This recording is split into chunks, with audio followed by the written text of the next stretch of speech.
Hi, my name is Stephanie John, licensed therapist, and this is Reflect and Rewind. This is a place where we slow down and explore our favorite comfort shows from a therapist's perspective. We talk about what's underneath the storyline, the connection, the relationships, the patterns, and the parts that just feel just a little bit too real. So get comfy, take a breath, and let's reflect and rewind.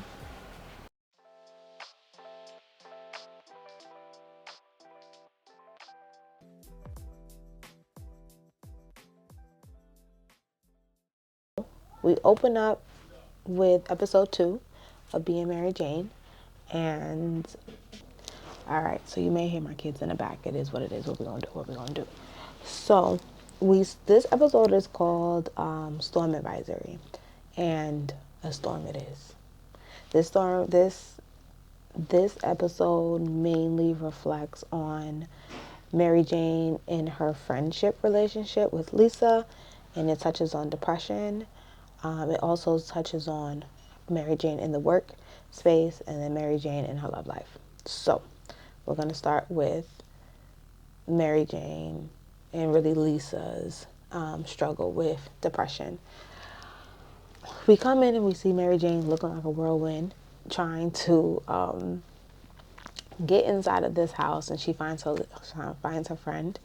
I'm not gonna go into too much detail because this is a more sensitive topic, but she finds her friend, and she does notice that she's kind of laying there. She finds a lot of medications lying about the place. She helps her and ends up calling the police and having medical teams there and all the things, that stays with her overnight. They end up having a conversation in the morning, and things that we do know about Lisa is that she is a doctor. She's a GYN by trade. We don't know exactly what is the cause of her depression, and this doesn't seem like the first time this has happened. At least that's kind of the hint you get. And it could just be me and my personal views, but it did look like a little bit of shame that she had when she woke up the next day talking to Mary Jane about it. So I'm not sure if her depression is something that she's fully comfortable with talking about, or is it the triggers? I don't know, but it just seems like there's a level of shame that is put into place around her depression and or attempts of self-harm. So same, because there's a point where they both are talking to each other and they're telling about each other's lives or whatever, and I think Lisa makes the comment of like, oh, it is nice to be able to be distracted by someone else's mess. And Mary Jane agrees, right? Them both unhealthily distracting or using each other's personal problems as ways of distracting themselves. She goes home, Mary Jane, to David, which we'll talk about. And David makes it known that he feels like she should get help. And based off of that conversation, we can kind of insinuate that there is no help. Like, the help Mary Jane makes clear to him is just like, oh, I am the help. Like, I'm her friend. I'm the person who helps her. And that is limiting, because the truth of the matter is Mary Jane's a journalist. Granted, a good support person. She looked out for her friend. She knew what to do. She called 911 and all the things, but there's limitations for Mary Jane, right? Which is so interesting, because even though Lisa works for the mental health field, there's still this stigma that often is in Black communities or minority groups, global majority groups, right? That the idea of us going to therapy is just a no-no. For what? To tell our business to people, whatever happens in this house stays in this house kind of rhetoric. And that often doesn't take us far. That often allows us to be trapped in our minds around our traumas, and we don't get anything solved that way, right? And then those wounds that we have sit with us, clog up our minds, and makes us start to feel like the only way out is to escape. And that can happen in different ways. It can be cutting, it could be various ways of self-harm. Some acceptable in society than others, like piercings and tattoos is another way of self-harm, but those are more acceptable. So the question is this: knowing that we have the support and we have our friends, and they're doing the best that they can. The truth of the matter is it's not enough, especially in this case with Lisa. So then what do we do when our friends don't want help and we acknowledge our limitations like David did? How can we support our friends who don't want to let their traumas out, their demons out, and be free of those things instead of being trapped or even ashamed of them, and then has them in this spiral? And thinking about the future, at least in the case of this particular character, what is to come? What are her traumas? So far, we don't know yet. It's only episode 2. But this understanding of even this woman's in the medical field, there's a part of her that still doesn't trust the medical field. And isn't that the sad story of what it is to be in mental health and not see us? And the truth of the matter is, rightfully so in America, right? Like, we haven't been supported. We haven't been supported when it comes to our physical bodies, let alone our psychological spaces, when it comes to being with clinicians, especially when most of the clinicians have been white and everyone is not coming from a cultural competent space. So the question is, where are our spaces? So I do want to take a moment that if there are any therapists or even clients that have any resources around Black therapists or therapists of the global majority, to put that in the comment section down below. It is very important that we have our resources so that when we do find safe spaces, that we allow that to be known to Gen Pop. For Black women, we tend to be, if I'm not mistaken, 5% of the mental health field, which is nothing. And a lot of us don't know that we exist, and a lot of us rather talk to one of us in order to have a certain level of safety, because the truth of the matter is the American and maybe even the global healthcare system just has not been the kindest to us. So if you do know any resources, any really good therapists out there that you swear by, put down their information below and maybe what city they're from. Last episode, I said that Mary Jane confronted the wife. This episode, the wife confronts Mary Jane. Have you seen my husband? A mess, I know. And I know last episode I said I empathize with Mary Jane, and I still do. I think empathy can go all the way around, even though towards the end of this episode, But in this episode, I do want to highlight my empathy with Avery. Avery was taken off guard last episode. Yeah, she meets Mary Jane at her job on her timing and throws Mary Jane off for a loop. So, fair is fair, I guess. And in it, she ends up asking Mary Jane a lot of questions of clarity. I think to me, and I could be wrong, but it feels like she asked her this clarity. So maybe one, what type of decision that she needs to make when it comes to her husband, because the truth of the matter is she's married to this man. And to have a divorce, to blow up your kid's life, to blow up your life, and if now feeling like the decision is going to be on you because he hasn't been honest and made that decision of leaving the relationship in order to move forward. So in a lot of ways, she's picking it up. And it seems like she also hasn't told him yet. So when it does come to this conversation, it seemed like she got a lot of the questions that she wanted to be answered. And the truth is this: when I do have couples therapy and infidelity has been at play with the couple, one of the main things I always ask is there infidelity currently happening?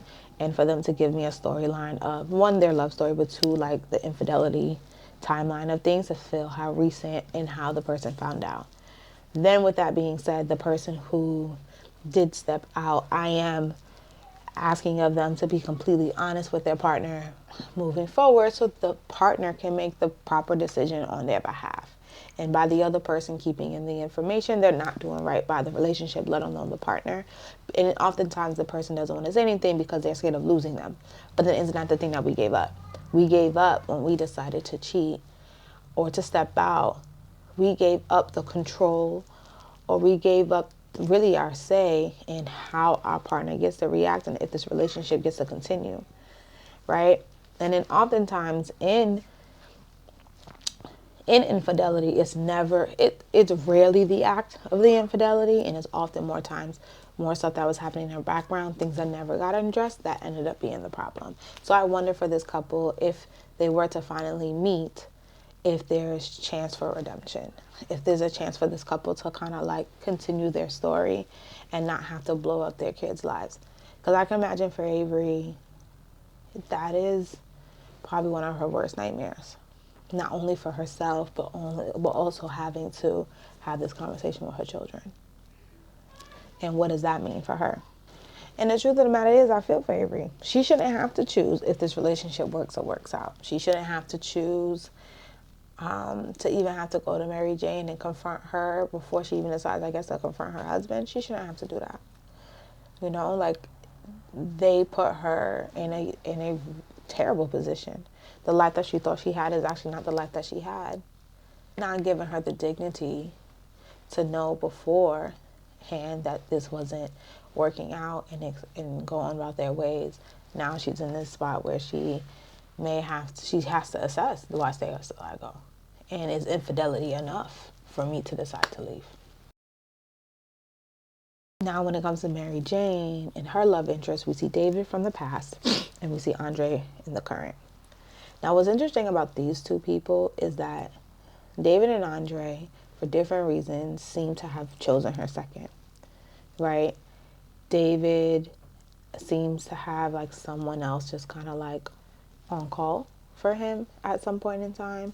And then Andre having this wife is also in a lot of ways putting her virtually in second place. There's always another woman in the conversation with Mary Jane, and it doesn't seem like she's been in spaces where the path has been clearly laid out for her, where she is the only choice, right? So it is interesting to see her ping pong between these two men that ultimately don't really have time or space for her, truly, and she's also like pining for them. But at the end of the session, I feel like I'm still at work. At the end of the episode, Mary Jane bumps into Andre at the gym, and while he's at the gym, they ended up being intimate with each other. Why? Why would they be intimate with each other? Because it's at this point where it's like, come on, Mary Jane. And I will say this, because you guys know I always have a little I don't like the action. I do not condone the cheating. I do not condone the cheating. However, I can see how just being a girl, someone telling you that their password is your information can make you feel like you are chosen. Give me your password. It's your address. Even when the reality of the optics, you are still someone's second choice or one of many. And that is the thing. Mary Jane ultimately wants to be one of one. And she's also often put in situations where she's one of many. And because she takes these scraps, right, she ends up sleeping with this man. Because it felt nice to just know that in small ways, even though he has a wife, he's choosing me, or he's doing these little things like my password or whatever else he said to her. He can't really remember, but the password for sure was like one of her personal things, and made it feel like it was about her. Like, oh, I'm choosing you. I'm slowly setting my life with you in mind. And the sex is also probably good. So, at the end, she also said that she told the wife, and the wife no. She knows. I told her. Your wife. She knows about us. And I have mixed feelings about that, because part of me also feels like it almost let him off the hook of having to like be the one to tell her. He has to be the one to address it, so we'll see how that works in the rest of the episodes. But it kind of gets him off the hook just a tad, which I think gives him a certain relief that he can now live his truth, whatever that means. We'll see. Then we get into a longer part of this show around Mary Jane in the workspace. So it looks like they're having cuts made at the job, and Mary Jane and Kara now have to tighten up their workflow. They gotta earn their keep essentially at the job.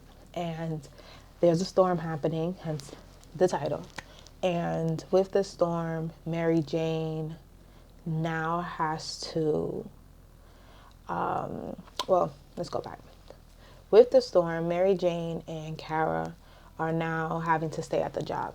You do see a quick scene about Kara having to let down her children again, about going to something that was important to the child, a recital of some sort, and let them know that she couldn't make it because she had work. Yeah, anything you need. Great. Remember, stay focused. Originality is key.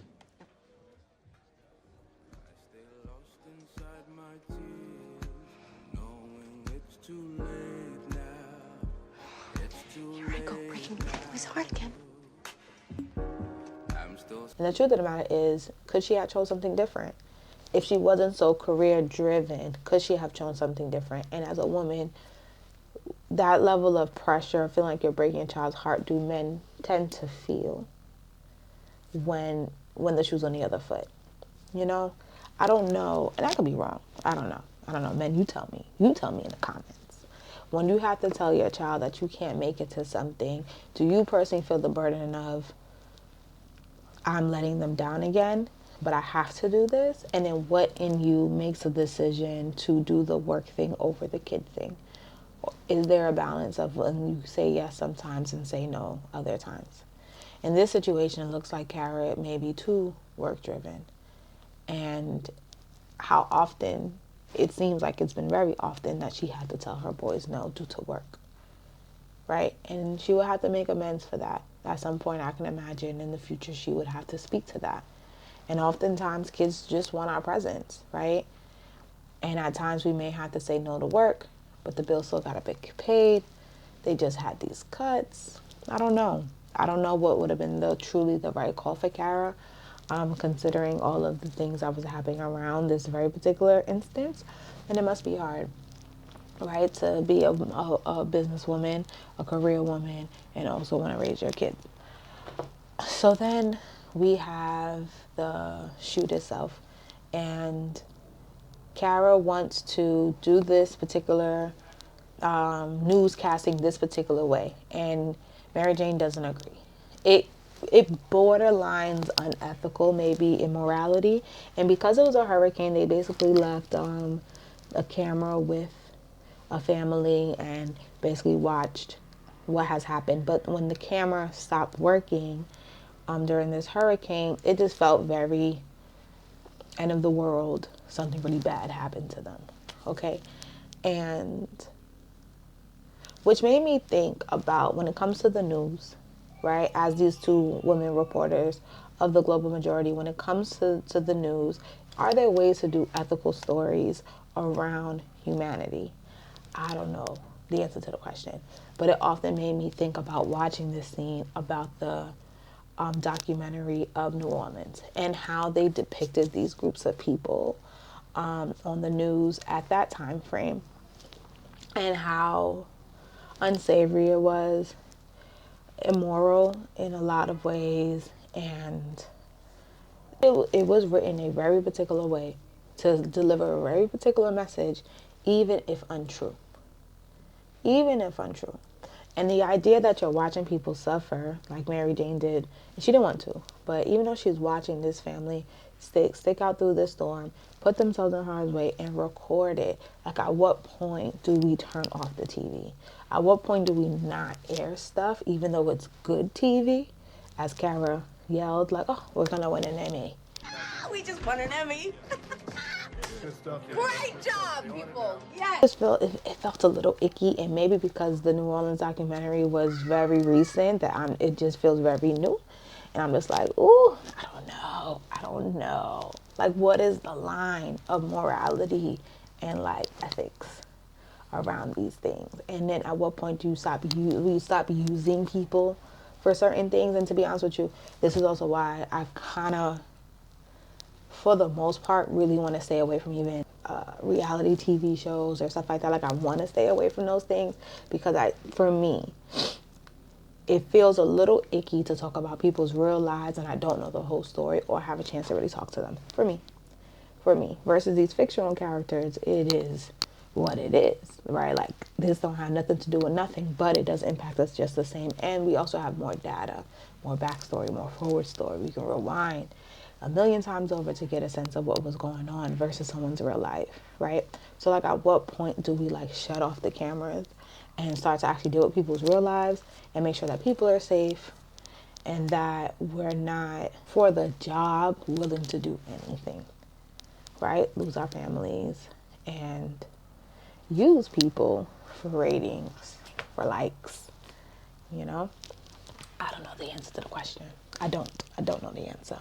But for the most part, that was being Mary Jane this week. It wasn't really long, wasn't wordy, but I do think in the case of the storm advisory, it did touch a lot of things, right? Like, we had the storm coming of depression for Lisa.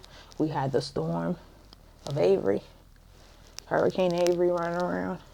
And then we also had the actual storm when it came to the news, the ethics, losing your job, family dynamics, putting your family on the line inside of the workspaces, and therefore, how do those things weather the storm? And I think that's fair. I think that's a fair question to ask. And then, how do we show up? And what do we do for the aftermath of the storm once they pass? I don't know. I guess we'll see. But this is your girl, Stephanie John, licensed therapist. And yeah, thanks for viewing. I'm out.